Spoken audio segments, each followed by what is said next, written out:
नमस्कार दोस्तों, जय माता दी। दुर्गा सप्तमी में कन्या पूजन के बारे में वर्णन मिलता है कि श्रद्धा भाव से की गई एक कन्या के पूजन से ऐश्वर्य, 2 कन्याओं के पूजन से भोग और 3 कन्याओं के पूजन से पुरुषार्थ और राज सम्मान में वृद्धि होती है। और साथ ही साथ 4 या 5 कन्याओं के पूजन से बुद्धि और विद्या में बल मिलता है। 6 कन्याओं के पूजन से कार्य सिद्धि होती है और 7 कन्याओं के पूजन से परम पद की प्राप्ति होती है। 8 कन्याओं के पूजन से अष्टलक्ष्मी और 9 कन्याओं के पूजन से सभी प्रकार के ऐश्वर्य, धन दान, वंश वृद्धि होती है। ऐसा शास्त्रों में विधान है। माना जाता है कि नवरात्रि के दिनों में देवी का रूप मानकर आदर सत्कार करने और भोजन कराने से कन्याओं का सभी प्रकार के वास्तुदोष, पितृदोष और रोग शोक का नाश होता है। माता रानी इस कन्या रूप में घर घर में प्रवेश करती हैं और तत्काल उस व्यक्ति की मनोकामना भी पूर्ण करती हैं। जय माता दी। दोस्तों, हर हर महादेव। कैसे हैं आप सभी? कन्या पूजन के दिन आ चुके हैं। नवरात्रि के अब अष्टमी सप्तमी में कुछ ही दिन शेष हैं। हालांकि कन्या पूजन नवरात्रि के प्रथम दिन से अंतिम दिन तक किसी भी दिन किया जा सकता है, परंतु कई लोग और शास्त्रों में विधान है कि अष्टमी, नवमी के दिन, हालांकि दशमी के दिन भी कन्या पूजन किया जा सकता है और यह सर्वश्रेष्ठ माना जाता है। आज के वीडियो में कन्या पूजन का सही समय, शुभ मुहूर्त बताया जाएगा, सही विधि और प्रत्येक कन्या को एक एक चीज अवश्य दें। ऐसा क्या है जो आप सभी की मनोकामना को पूरी कर सकता है? पूरी वीडियो में संपूर्ण जानकारी आप सभी को प्राप्त हो पाएगी। जैसे कि माता रानी के स्वरूप के रूप में कन्याओं को माना जाता है। शास्त्रों में वर्णन है 2 साल से लेकर 10 साल की जो कन्या है वह बहुत ही शुभ मानी जाती हैं। कन्या भोज कराने के लिए तो आप सभी इस चीज का ध्यान रखें कि कुंवारे रूप में जो 2 साल की बच्ची हो और 10 साल से अधिक ना हो, इस बीच की कन्याओं को आप सभी कन्या पूजन कराएं। सबसे पहले कन्या पूजन कराने के लिए आप सभी को लाल रंग के वस्त्रों का चयन करना है। साफ स्वच्छ अपने घर को कर लीजिए। माता रानी के सभी स्वरूप साफ सफाई अत्यधिक प्रिय करते हैं। भले ही आपने नवरात्रि व्रत नहीं कर रखे हैं या कर रखे हैं तो अति श्रेष्ठ है, नहीं तो भी आप कन्या पूजन जरूर कराएं। अपने घर में कन्याओं को बड़े प्रेम भाव से ऐसा भाव रखें कि जैसे आपके घर में माता रानी स्वयं आ रही हों।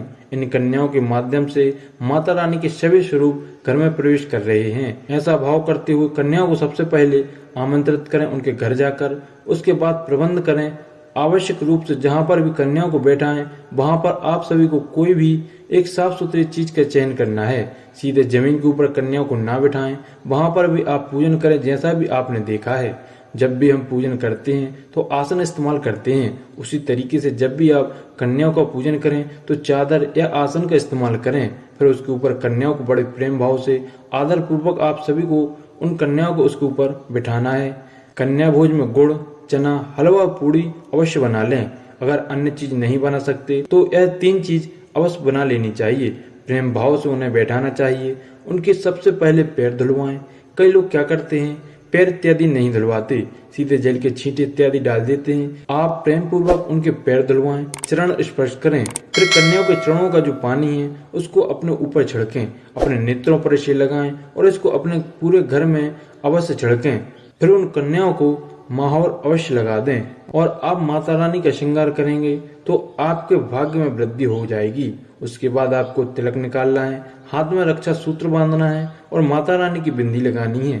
सिंदूर का तिलक आपको लगाना है। फिर माता रानी स्वरूप कन्याओं के पैर छूकर अपने परिवार के सभी सदस्यों के ऊपर उन कन्याओं का हाथ अवश्य रखें। फिर उनको बड़े प्रेम भाव से उनको जलपान कराएं। जैसे अपने घर पर जब मेहमान आते हैं तो उनको सबसे पहले बैठाते हैं, फिर उनको जलपान कराते हैं। उसके बाद आपने माता रानी को भोग स्वरूप प्रसाद समर्पित कर रखा है, नारियल का या गुड़ चने का, उसका अंश उनको दें। उसके बाद थाली या खाने की व्यवस्था करें। यदि कोई कन्या का पेट भरा हुआ है तो आप उसे चखने के लिए जरूर कहें, क्योंकि कन्याएं जो होती हैं वह पूरा खाना नहीं खा पाती। तो आप एक थाली और गिलास उन्हें भेंट स्वरूप दें। भेंट को जोड़े में देना चाहिए। थाली को धरती का स्वरूप माना जाता है और गिलास को शिवलिंग का स्वरूप माना जाता है। कन्याओं का भोजन कराने के पश्चात उनसे माता रानी की आरती अवश्य उतरवा लें। फिर उनका आशीर्वाद लेना है और उनको पूजा सामग्री आपको भेंट करनी है। चुनरी, बिंदी, सुहाग की सामग्री जो आपसे बन जाए, लाल चुनरी बच्चों को आपने प्रदान करनी है। जब आप कन्या भोज कराएं तो इस बात का आप विशेष ध्यान रखें कि कन्याओं के साथ एक लांगुर अवश्य बिठा दें। लांगुर जैसे किसी भी लड़के को जिसकी उम्र 10 से 12 साल के भीतर हो। फिर आप जब यह सब कार्य करके माता रानी को भोग लगाएं तो आप सब जानते ही होंगे कि नारियल और बतासे का भोग हर दिन लगाना चाहिए। तो आवश्यक रूप से आप सभी को उन्हें सुहाग की सामग्री के साथ 11 रुपए अर्थात जो भी हम नहीं ला पाते उनकी क्षतिपूर्ति के लिए हम हमेशा भेंट देते हैं। भेंट स्वरूप आपको 10-10 रुपए नहीं देने, 11 रुपए या 21 रुपए देना ज्यादा शुभ माना जाता है। 1 रुपया बढ़ाकर देना चाहिए।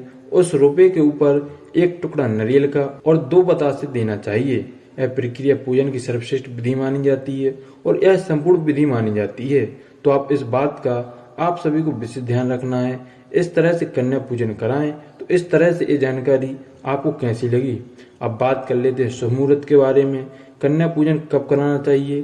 कन्या पूजन अष्टमी, नवमी और दशमी की रात्रि तक कभी भी आप करा सकते हैं। तो दोस्तों, आप लोगों को यह जानकारी कैसी लगी कमेंट बॉक्स में बताएं और जय माता दी अवश्य लिखें। हमारे चैनल को सब्सक्राइब अवश्य कर लें ताकि आपको ऐसे ही आध्यात्मिक ज्ञान वाले वीडियो देखने को मिल सकें। जय माता दी, हर हर महादेव।